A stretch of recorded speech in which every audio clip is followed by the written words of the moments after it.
baru beres syuting sinetron kemarin, terus sekarang lagi apa ya, lagi cakep-cakepin rumah sih, lagi renovasi sambil belajar gitu kan, nanya-nanya sama yang lebih ngerti, sama teman-teman yang ngerti gitu.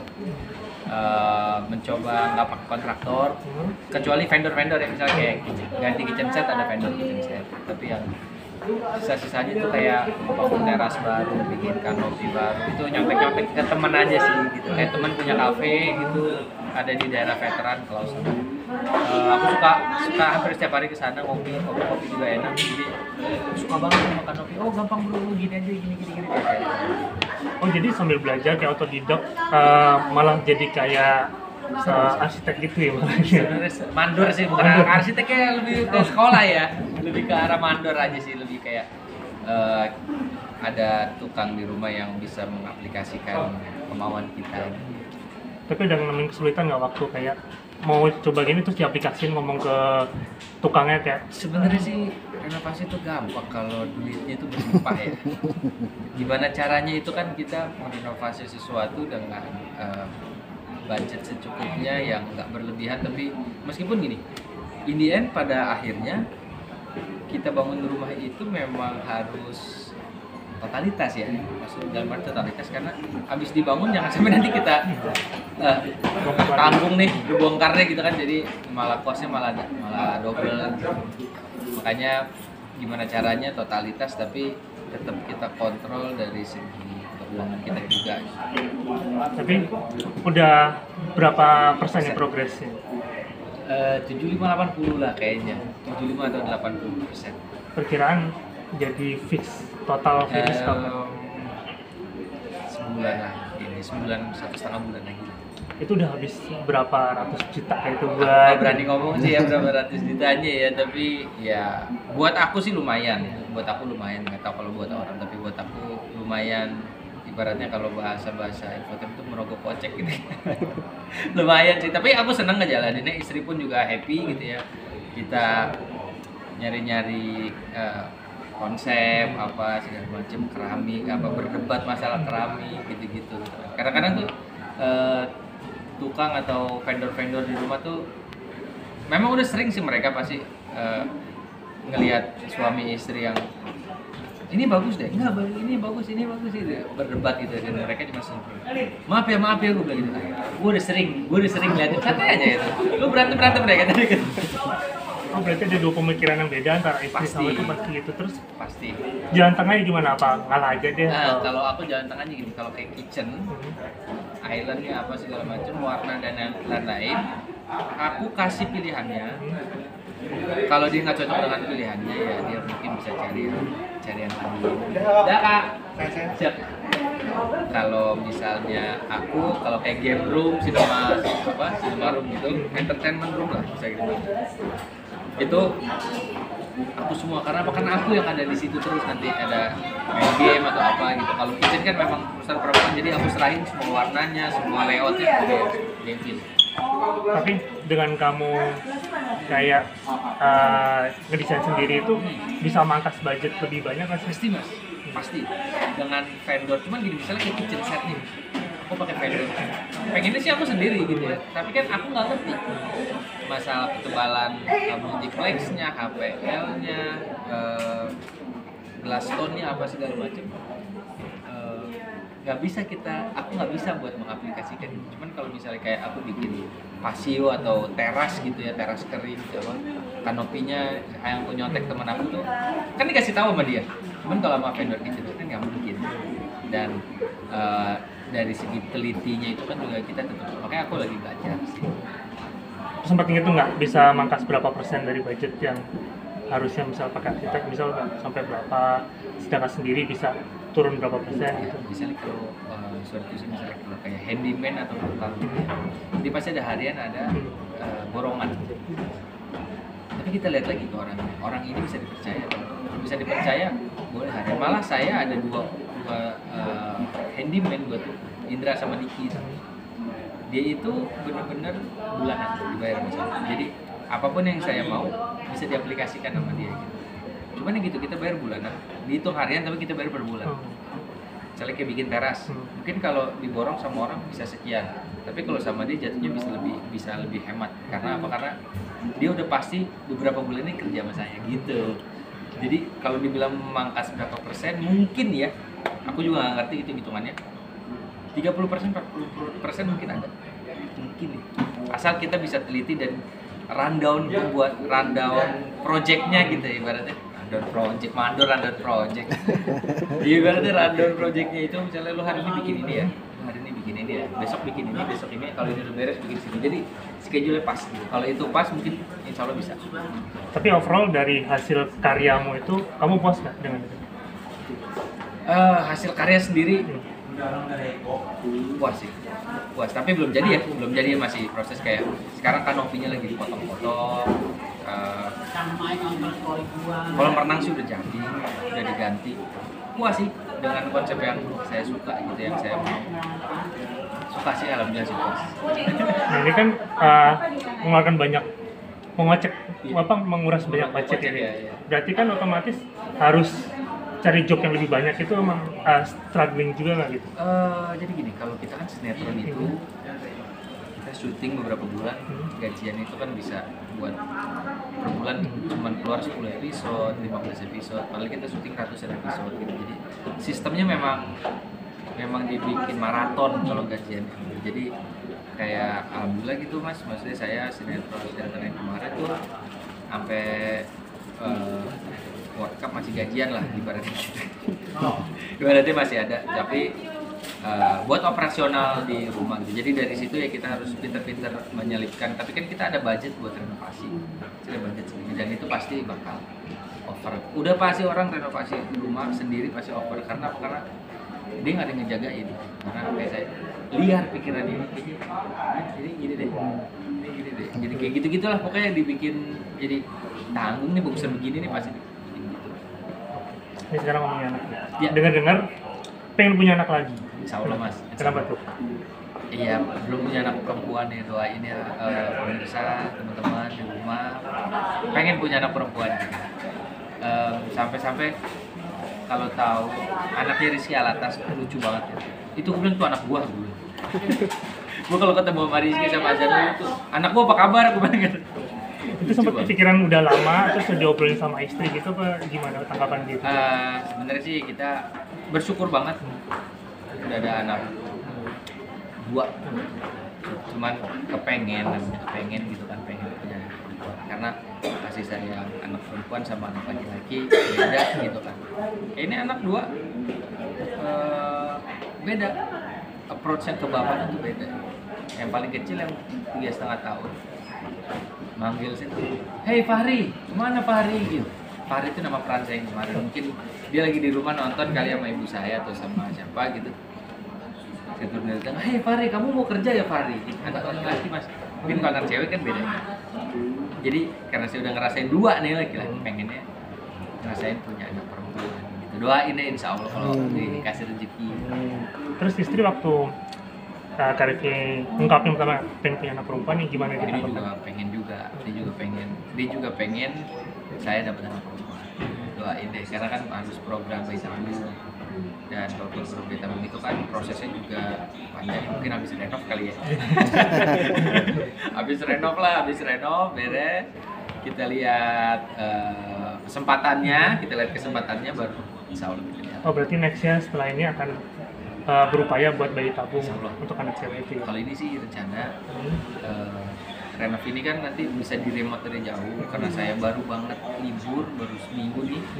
Istri udah ngurus visa, udah apa segala macam. Karena dari tahun kemarin, 2 tahun kemarin saya kerja terus dan istri jarang jalan-jalan lah gitu. Karena mau sekalian nonton bola di luar, jadi lagi siapin visa mudah-mudahan karena visa UK itu agak repot kan.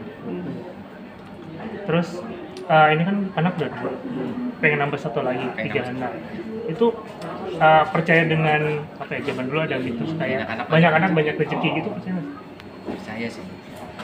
Dan apa orang bilang rezeki nikah, rezeki anak. Ya mungkin kitanya nggak ada rezeki, tapi kalau anak ada rezeki kan lewat kita gitu ya. Saya percaya itu. Meskipun gini, awal saya mau nikah nanti ada rezeki nikah ya kita. Kan belum kelihatan ya. Kita tepis itu mas, bukan tepis kayak kita nggak hiraukan, kita nggak mengharapkan. Dan setelah nikah bener ada, dan baru nyadar itu sebulan 2 bulan setelah itu, oh kayaknya kemarin rezeki nikah nih. Dan percaya nggak percaya, rezeki nikah, rezeki anak itu ada.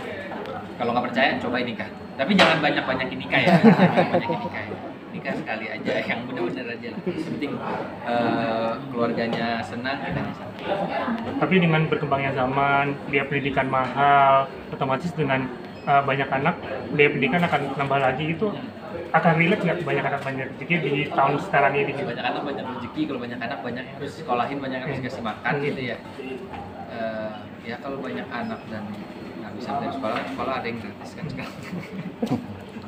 Meskipun rela atau enggak gitu. Tapi menurut saya pendidikan di Indonesia pun udah di-upgrade kok, dan nggak usah takut punya banyak anak, pasti ada jalannya insya Allah. Bukan sok tahu, tapi saya ngerasain nama rezeki nikah dan rezeki anak. Mudah-mudahan siapa tahu pancingan juga nih kalau ada anak lagi tambah banyak rezeki, mudah-mudahan. Itu aja.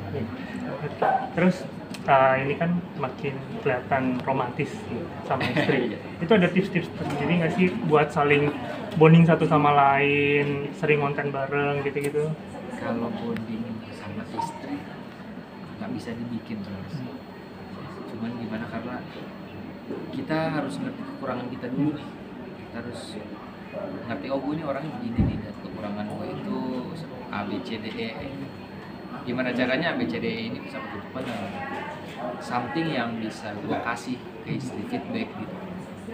Mudah-mudahan dengan sesuatu yang gue bisa kasih ke istri, A, B, C, D, E gue ini bisa di apa ya nggak apa-apa kok, kali ibarat kalau jadi istri, ya nggak apa-apa lo begitu, nggak apa-apa kok, gue ngerti kok, ngertiin lah ibaratnya gitu sama istri. Dan ternyata istri pun juga berlaku yang sama gitu. Kekurangan dia apa, dia melakukan sesuatu yang lebih supaya ABCDE ini kekurangan dia juga ketutup, saya juga ketutup. Tapi sering cekcok kecil atau yang besar pastilah, yang heboh gitu nggak sih? Milih keramik aja berantem. Milih keramik aja berantem. Milih keramik, milih apa? Milih sink tuh. Sink saya waktu itu ada di Senopati, di tempat salah satu kitchen bagus gitu. Milih sink aja, hitam apa silver ya? Hitam apa silver ya? Udah itu aja bisa berantem. Tapi di situ lah serunya. Kita cuma sesaat doang. Dan kalau namanya pernikahan pasti ada lah, kayaknya berantem sih pasti ada. Saya nggak tahu ya, mungkin ada kali ya yang dari dia kenal sampai dia nikah adem ayem aja, mungkin ada ya. Tapi saya nggak percaya sih. Kayak nggak berwarna gitu ya? Iya, kayak nggak berwarna. Karena kan abis berantem itu kan lebih romantis gitu. Terus penyelesaiannya kayak ada yang ngalah atau kayak ngobrol berdua bareng-bareng terus? Pasti suami harus ngalah. Kalau saya sebagai laki-laki bilang suami harus ngalah. Kenapa? Karena itu udah jadi pasal pertama ya. Nah kalau kalian para laki-laki nih, kalau kalian udah bisa minta maaf tanpa berbuat salah, kalian boleh minta maaf. Tapi kalau kalian nggak bisa minta maaf tanpa kalian membuat kesalahan, misalnya kalian nggak salah nih, tapi kalian harus minta maaf. Kalau kalian bisa ngejalanin itu silakan nikah. Kalau nggak, kayaknya pikir-pikir dulu deh. Berarti terus wanita yang selalu benar itu yang benar ya? Woman's always right ya. Kalau di toilet juga kan, iya, always right. Kalau di toilet kita masuk toilet tuh cewek kesini, laki-laki kesini. Itu benar sih kayaknya. Tapi emang kebahagiaan, atau kalau buat saya kebahagiaan saya seorang kepala keluarga gitu adalah melihat keluarga saya happy, istri happy, anak happy, orang tua juga happy. Di situ saya happy sih. Baru saya bisa me time dengan entah itu main game, entah saya main bola. Yang penting mereka tuh happy dulu. Kalau mereka nggak happy terus saya udah me time istilahnya main bola sendiri, main game atau ngopi sama teman atau gimana, nggak bakal ngerasa enak juga, nggak lega gitu. Itu apa jadi salah satu pembuktian? Dulu kan sempat nggak direstui sama calon mertua gitu kan, apa kayak aku mungkin nih aku bisa ngebahagiain anaknya dia tanpa sengsara atau gitu-gitu gak sih? Iya, kalau mertua itu benar-benar lucu banget orang udah tahu. Dia tahu kita mau jalan-jalan ke UK, ke Eropa gitu. Lu ngapain sih itu deh? Lu bikin kontrakan loh, kata dia. Lu bikin kontrakan tuh 12 pintu kayak 20 pintu kayak gitu deh. Ngapain lu jalan-jalan keluar negeri gitu? di rumah itu kasihan mas si Vicky pengen gini. Oh iya juga sih, ya udah deh berangkat gitu ya gitu maksudnya emang orang Betawi yang benar-benar pokoknya happy lah kata mertua gue itu maksudnya bisa sampai kayak mantu brengsek mana aja lo gitu gitulah udah seakrab itu kalau sama mertua. Tapi flashback sedikit dulu sempat tidak direstui itu karena seorang artis sebenarnya iya sih. karena mereka ini kan Pakistan yang Islamnya tuh benar-benar ya gitulah gitu ya. Mereka sangat tabu dengan artis ini karena artis ini mereka berpikir artis ini ada adegan pegang tangan itu haram. Memang kalau secara kita tarik masalahnya memang iya sih, memang iya tatap tapi itu balik lagi gitu gimana caranya itu seni, gimana caranya kita menatap mereka itu menatap lawan main kita ibaratnya terkesan kita cinta gitu itu kan semua acting dan memang ada tekniknya nggak seakan-akan kayak dan gue pun sorry ya masih kayak ada pegangan tangan, ada pelukan, menikmati juga enggak gitu, nggak menikmati, cuman kan gue sih ada gitu, gimana nih istri gue di rumah, gimana mertua gue nonton, gimana kakak, abang-abangnya nonton, tapi kan itu balik lagi kayak istri gue ajak, gue kasih tahu, gue suruh lihat adegan gue before and afternya, ada beda nggak gitu, karena itu kita sesama pemain, sesama aktor udah tahu koridornya, udah tahu yang harus dilakukan dan sesuatu yang nggak boleh dilakukan. Jadi itulah yang harus disampaikan oleh mertua dan keluarganya Bibi gitu kan. Dan akhirnya mereka sebulan 2 bulan akrab sama gue udah lemes aja udah. Ya, karena emang balik lagi gue ini cuma manusia yang mencari pekerjaan. Mungkin kalau gue anaknya Jokowi mungkin gue nggak mau syuting juga sih gitu ibaratnya, atau kayak gue anaknya Pak Luhut mungkin siapa gue bisa ngurus usaha yang di mana gitu kan, nah, karena emang gue berangkatnya dan gue bisa seperti ini punya yang gue punya sekarang alhamdulillah itu karena gue berakting syuting ya, jadi mau nggak mau mereka harus mengerti gitu, itulah yang menghasilkan buat gue sampai sekarang ya. Kita nggak tahu ke depan nanti gue punya usaha apa itu. Tapi sempat patah semangat sih kayak ditolak nih apa udah aja apa gimana? Enggak sih. Yang penting kan karena gue tahu ini gue cinta sama Bibi pun juga sebaliknya gitu. Jadi gue sih pede aja masih kayak meskipun ada yang nggak setuju tapi gimana caranya kita bikin mereka setuju lah. Gitulah kurang lebih. Oke, siap. Terima kasih ya. Rizky.